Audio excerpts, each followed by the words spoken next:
In communities all over New Mexico, there are children and youth who are struggling with serious emotional and behavioral challenges. Many of them are involved in the juvenile justice system or are in the protective custody of the state's Children, Youth, and Families Department. They may also struggle in terms of attending and achieving in school. These youth and their families often have several weekly meetings with juvenile probation officers, protective services caseworkers, school counselors, and therapists.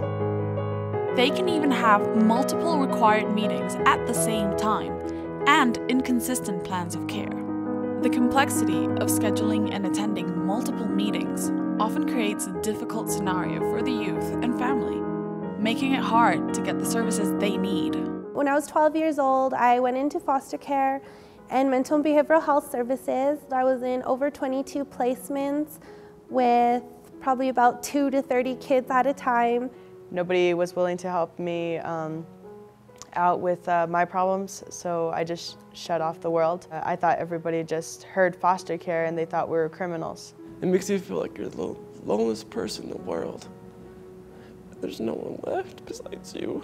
Many times our families are involved with different systems. They can be involved with child protective services, they can be involved with juvenile services, they can be involved with other agencies getting different kind of therapies or different kind of services. Historically, those things are fragmented. The families go to every one of those services and do what those services ask them to do, but they never actually coordinate. People will go into these systems that are broken and complex and fragmented, and they'll go here and there and yon and feel like the system isn't meeting their needs. The needs that families have should be consistent with those people who are trying to meet those needs. But oftentimes what happens is the people who are trying to meet the need have their own idea of what the needs are, and it's not the ones that the families have. People don't feel like they're being heard. They don't feel like they have any say in what's going on. Services can become very foreign. There's no attachment to it. When I first became a probation officer, the probation officer made the one decision. This is how it's going to be, and the only other person that overrode you was either your supervisor or the judge. If we don't get down to the bottom of it, to why is that person doing what he's doing? You know, what can we do to help him to get over that issue? If you don't go there, you're just gonna keep him in that cycle. You got to change your mindset. You got to think outside of the box, because what we're doing is not working. It might work a little bit here and there, but most of the times we're dragging the kid and the family along with it instead of being partners in all of it. A community of care is a way to make things different for these youth and their families. A community of care is not an agency or program, but a coordinated network of services, supports, and relationships, built by committed people who have a stake in improving outcomes for children and youth with serious behavioral health challenges. The Community of Care team brings all the stakeholders to the same table to figure out ways to work together that will create better outcomes for the youth and their families. When I first started doing probation, it was like, you're going to do this and you're going to do this, and there was really no voice and choice. If somebody came and they had a drug problem, tested positive on a drug test, we'd get out, kind of like a doctor, write a prescription and say, why don't you go do an intensive outpatient program. Now we're trying to meet with the families, see what their visions are, see what they identify as their needs, and is there other ways to address these issues. People get engaged when they want to be heard, and you're not just telling them what to do, you're asking, how can we help you? What is your visions? What are your goals? I think there's a huge difference between systems folks and stakeholders. And the mistake that I believe it's a mistake that has been made and continues to be made is thinking that the system folks have all the answers. The ultimate goal is really to have young people and families at the table. And when I say at the table, not just their tables and their decision-making process for their teams and their lives getting better, but at our tables. There's a lot of people who have been in systems for a long time. They're used to people pointing out the negatives and pointing out what's not working. There's a power in pointing out what is working, and it's not cliche and it's not Pollyanna and it's not kind of this fluffy thing. There's actually a lot of power in it when it's done consistently and precisely and clearly. We're now starting to ask the youth, what do you need? What do you believe will help you? and very importantly, asking the parents as well. It's something that I had been asking for, or advocating for rather, in my own life since the time I was 12 years old. The simple ask to have people at your table who are not only there to be paid, but also there who care for you, who will help support you in the decisions. Once you get that buy-in with the voice and choice, kids and families tend to connect better with you. They tend to buy in. They tend to see what the end result can be. If you're doing something because you feel good about it and it feels like it has a future and you're feeling excited that maybe I actually am worth something and I could do something, that has staying power. What we need to do is, instead of telling kids what to do, asking them, what do you think will work while we're together? It's empowering them. It's giving back them back their power. Community of care teams typically focus on 3 big efforts. One of these is adopting a wraparound practice model. In this approach, a skilled facilitator will work with the youth and family to create a team of all the important people in their lives. System people, as well as the supportive people in their family and community. A coordinated plan of care is built with their input that capitalizes on the strengths of the youth and family and their vision. Ultimately, the experience moves from runaround to wraparound. Wraparound is a way of working with kids and families that really acknowledges the underlying health in a person. It's fundamentally a belief that people will make changes in their lives if a few essential things happen. One is if they're respected for who they are, if they're seen for the strengths that they have, and if they get their fundamental needs met. That when that happens, there's a belief that there's essential goodness in people, and that when you create an environment for that to grow, it will. To me, wraparound is a concept to integrate services, and instead of the youth or the family member having to go through so many different organizations or channels to even get one resource, wraparound is supposed to bring everyone together, and the youth is supposed to drive that meeting. It was like a family support, more as never really had a family support, so when I felt it, it was like I already knew what it was. So it was definitely a family support, more as like, I got you.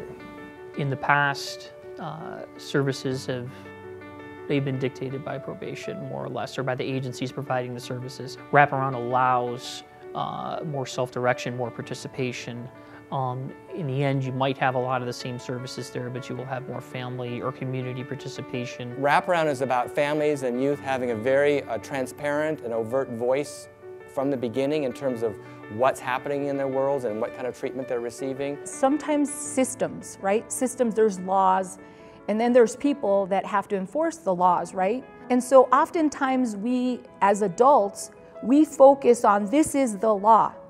But when you empower a kid and you allow them to tell their story, then all you're doing is listening to the solutions to their story because they have them. When I started doing wraparound, one of the first families that I worked with was a 16, 17-year-old who had been on probation since he was 8 years old and had not been able to get out of probation because of a substance use problem that he primarily had. When we brought wraparound, we were able to bring the family, the different systems, probation, and another system that he was involved with, protective services, to the table, and he was able to define what his vision was. In other words, what he wanted his life to look like. And then we were able, with with the needs that he had, we were able to piece goals together, and then all of us at the table were able to help him reach that goal. So he was able to get out of probation, he was able to enroll into college, get a job, and get his own apartment,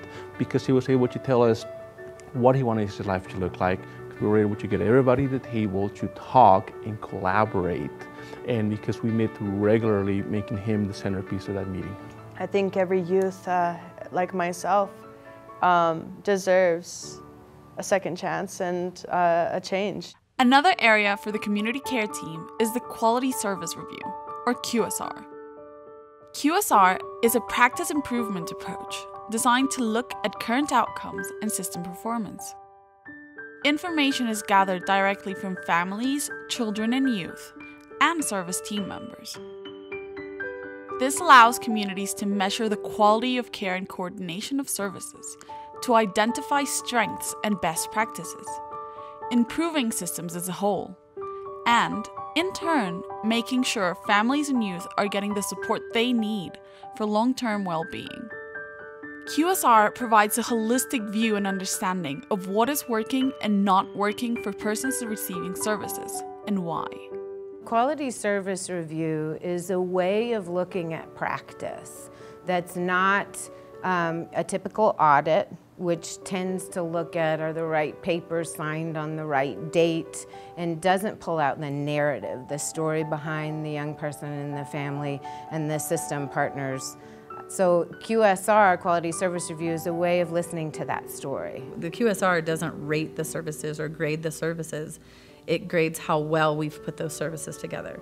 So a lot of times we hear people say, well, there's no services for this, or there's no services for that, or this community doesn't have enough services. What we've learned through the QSR process is that the services are there, we just haven't connected the dots appropriately. We haven't connected the youth and the family to the services, or the services aren't talking to each other more effectively. In QSR, we're interviewing the young person, the family, maybe their teacher, maybe their therapist, if protective services is involved, their worker, their supervisor. So instead of taking, like 10 cases and reviewing for quality, we're taking one young person's life and really looking deeply for trends. And I think that anybody who has gone through the QSR process, and I mean from the beginning to the end of a particular case, sees that the rating or the evaluation is how well the services are working together for that youth.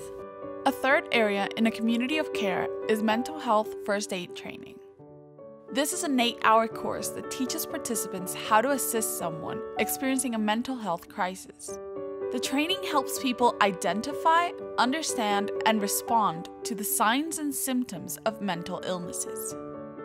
Just as CPR training helps a person with no clinical training assist an individual following a heart attack, mental health first aid training prepares participants to assist someone who might be experiencing depression, substance use disorders, or symptoms of psychosis.